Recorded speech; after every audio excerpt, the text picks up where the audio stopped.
Hi everyone. Today I'm going to give you a quick tutorial to show you how to make a video using Loom. Some people would call this a screencast because I'm taking a picture of what's on my screen, and it's a little tricky to record a screencast about how to make a screencast. So I actually made a little Google slideshow so you can see what's on the screen, which I can't really show you during the screencast. So let's go ahead and go to the next slide.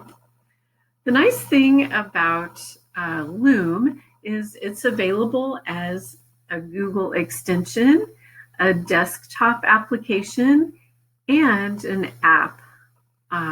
So I just want to show you first some features about the extension, the Chrome extension. And when you first want to start a recording, if you're using the Chrome extension, you would go up to your extension area up here, and then you would click Start Recording. You can see that I have three options here. I have the option of a cam only. That would be good if you're doing a read aloud and just want to show yourself and the book. I usually do the screen only without my face showing, but you can also, if you want to show yourself on there, you can do the screen plus cam.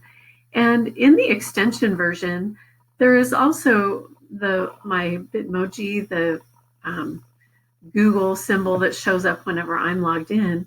It shows up right here, but you can get rid of it by clicking on the X.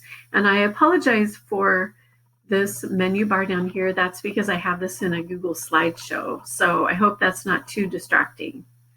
But in the extension, your controls are down below.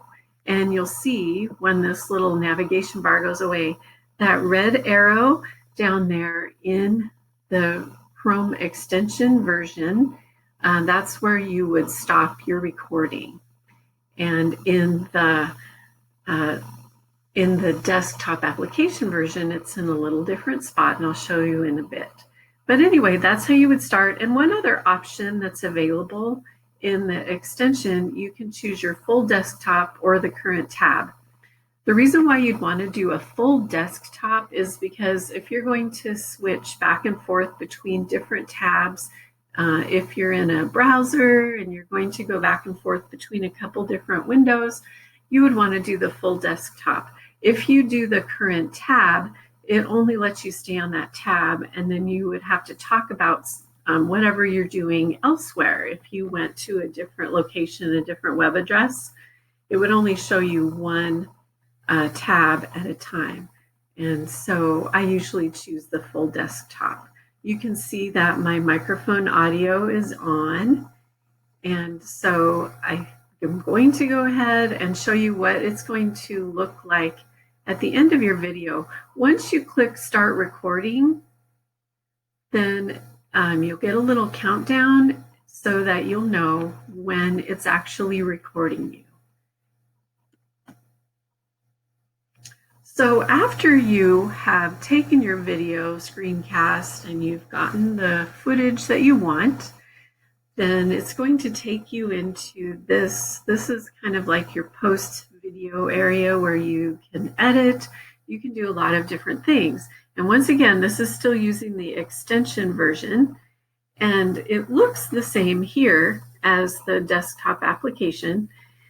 Basically, what's going to happen is you're going to have the option, you can change the title of your video, and you can share what is in your video. You have some different options. You can share it to YouTube, you can embed it, you can get a shareable link, and they do have the shareable link also available up here.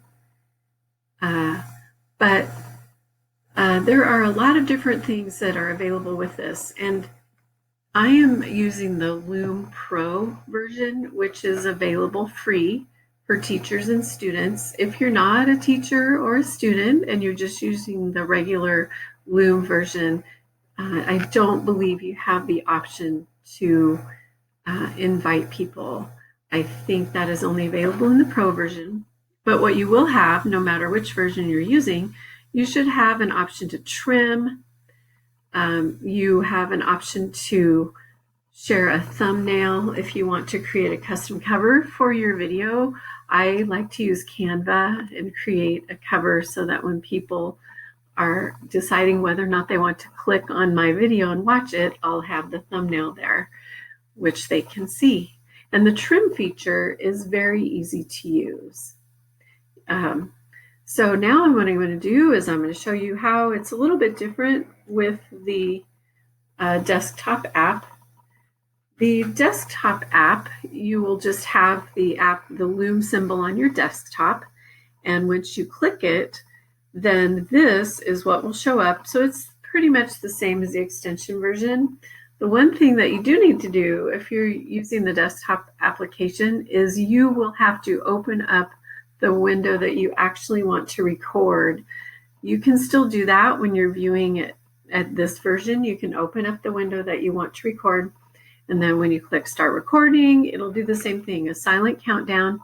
And the difference is that the record and stop record buttons, the controls are over on the left-hand side. So, and you have the same options, cam only, screen plus cam. And since I was taking a screenshot at the time, I did not have the camera on. It wasn't showing me because I just wanted to take a picture of the screen. So that's why the camera is off, because I don't have the cam only or the screen plus cam option chosen. So once you start recording, you'll just take whatever shots you need. And then at the end, this is your post video area. And as you can see, it looks exactly the same as the extension version. You have the same options. And so just a lot of really interesting, easy to use features that are here in Loom. If somebody wants to watch the presentation, they can change the speed at which they watch the presentation. And so you don't necessarily have to share it to YouTube. You can just share it directly, share the link, and you can also delete.